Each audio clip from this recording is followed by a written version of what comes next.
What's happening? We're on at 10th Planet Austin.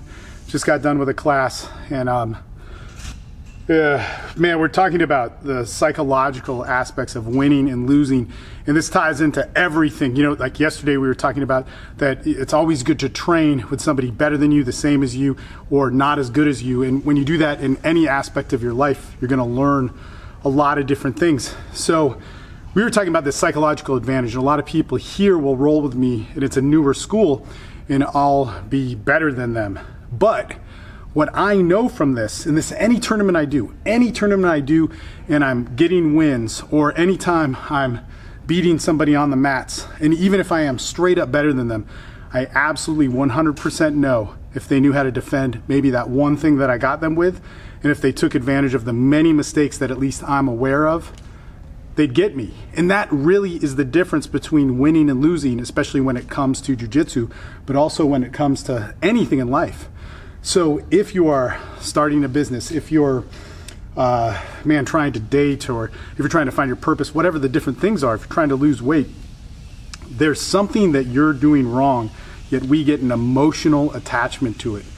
One of the phenomenons that happens here is that if somebody loses to me a lot, they don't think they can win. And that if I give a little bit of resistance, I now know their breaking point when rolling with them. Meaning, they may have me in a sub, and I know that if I can withstand 3 seconds of that they're going to give up on it. Whereas if they held on for 5, maybe 6, maybe even 10, they would absolutely get it. Or I know that if I pass their guard or get in a certain position, they're going to feel that they've already lost, and they'll start to give up to give me things.